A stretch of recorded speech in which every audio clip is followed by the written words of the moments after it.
Well,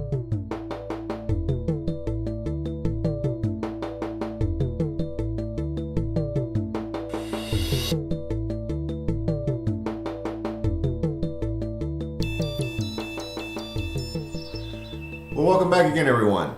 Today I'm reviewing an award-winning cigar. The mere fact that it exists, it means it is an award-winning cigar, and I'll tell you why. This is the Humo Jaguar Grande. It is 6 by 60. It is triple capped.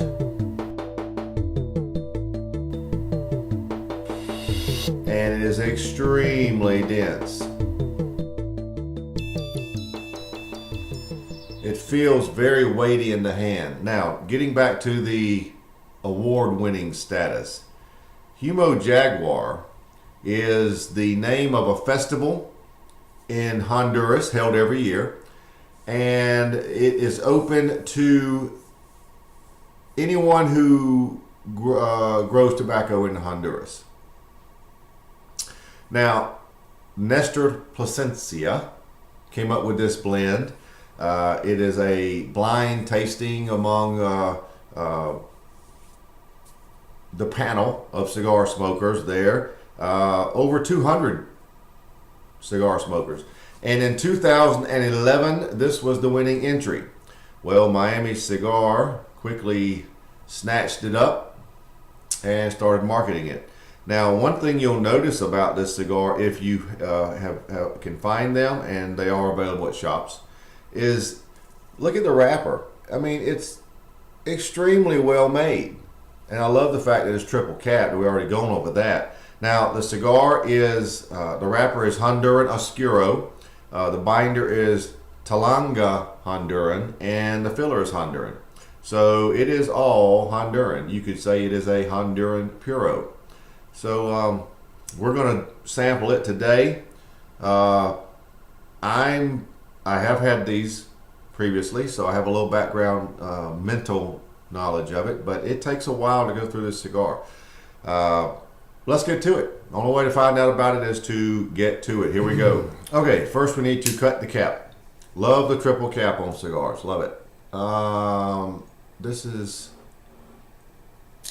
going to be very easy to cut because it is so fat. Very good draw. Very good draw. And it is just, I mean, look at the density of where I cut the cigar. Look at that. That's extremely dense. But the draw is effortless. Okay, let's carefully, slowly toast this foot.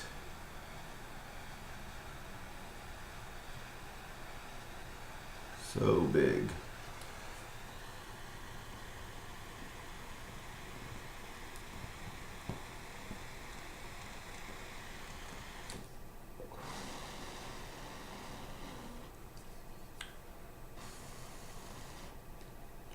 Here we are.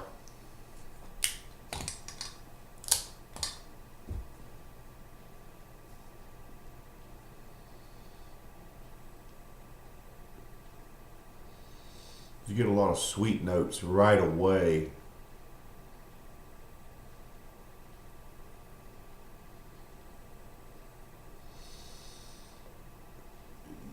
I mean, we just started, but you can tell it's a very sweet, and it's going to be a rich cedar. Quite a bit of pepper. Pepper rating out of the gate between 7.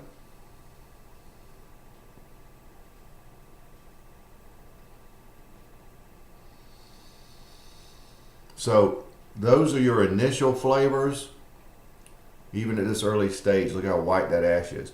Those are the initial flavors. I'm going to break it down a little more in depth after we come back and let it settle down. But the Humo Jaguar Grande starting out nicely.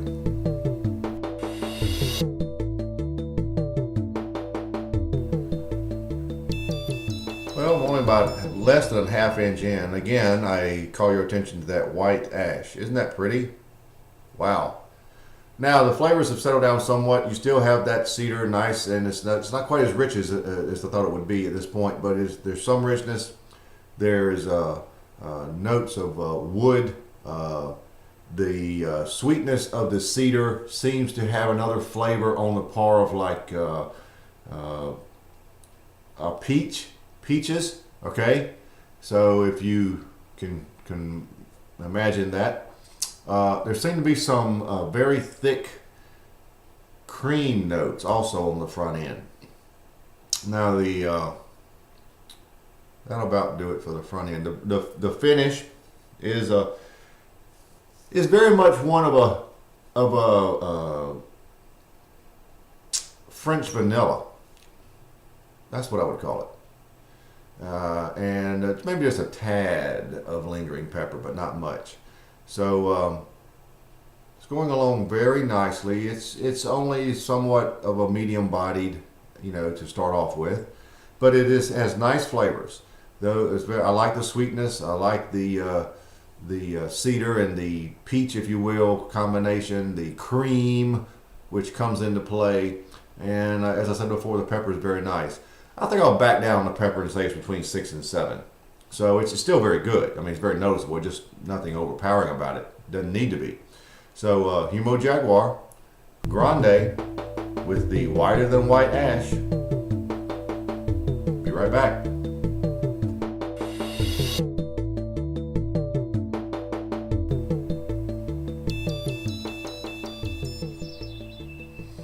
Well, I guess we're about 1.5 inches in.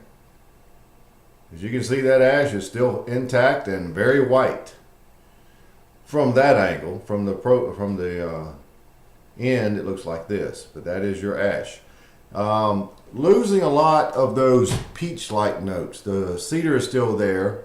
The wood is much more pronounced with that cedar, and there may even be a touch of leather mixing in there. It's not a harsh leather, but it's leathery. You can tell it's leather. Now the finish has changed somewhat too. I would say it's gone away from the French vanilla as it started, and there are a lot of meaty nut-like flavors, very much like a raw almond, and maybe with just a touch of vanilla sprinkled in there to tone it down. But it's very much like if you've ever eaten raw almonds. That's it. That's the flavor. Very little lingering pepper. So the cigar, I would say, is still medium bodied. It may be, shoveling its way along toward medium to full, but it's pretty much medium bodied. So that's where we are now. The ash is very strong, very much intact. Don't see it breaking off anytime soon, and it's getting to that scary point that when it does fall, it's probably going to be on me. So anyway, those are your flavors at this point, about 1.5 inches in. Still got a good ways to go.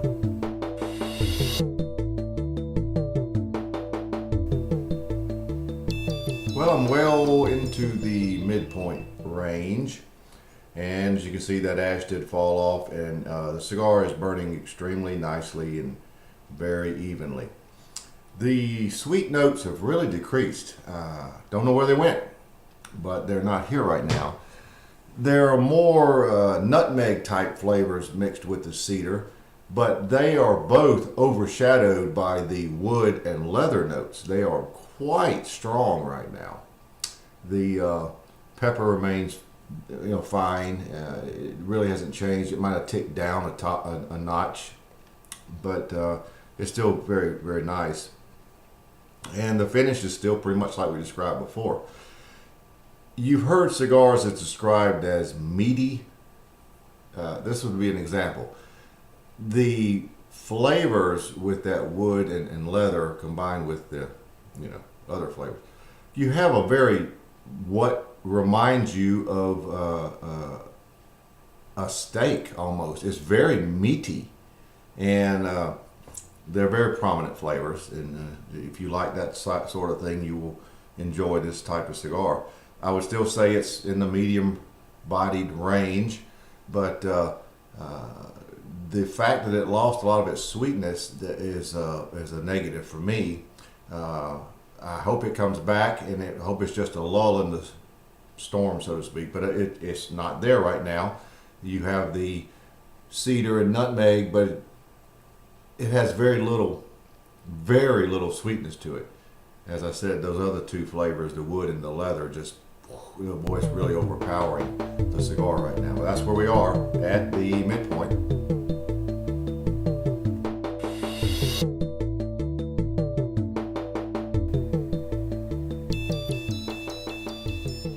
Well, folks, we are down to the end, so let's wrap it up. The cigar never regained the sweetness that it had initially. Even without that sweetness, though, it's not a bad cigar. It's as I said before, it's very meaty.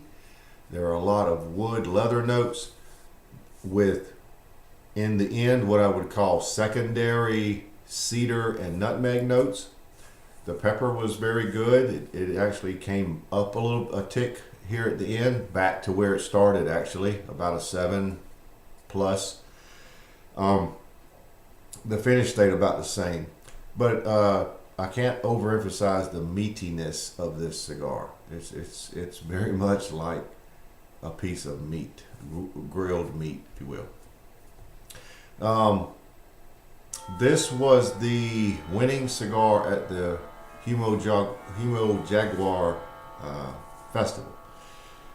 For me, it was not an overly outstanding cigar, although I would classify it as good. So, all in all, in the end, you're going to have to try it yourself to see what you think. Honestly, I've had probably 3 others before this cigar, and I don't recall them lacking the sweetness that this cigar had. Could be luck of the draw, bad luck of the draw, whatever. I'm judging this cigar, period. Final scoring, I'm giving it an 88. That's at the upper range of good. Would I buy it again? Probably. But it's just one of those things you're going to try it yourself. It has a time and a place for this cigar. That's what I could call it. Humo Jaguar Grande. Final score 88. Try it yourself and let me know what you think.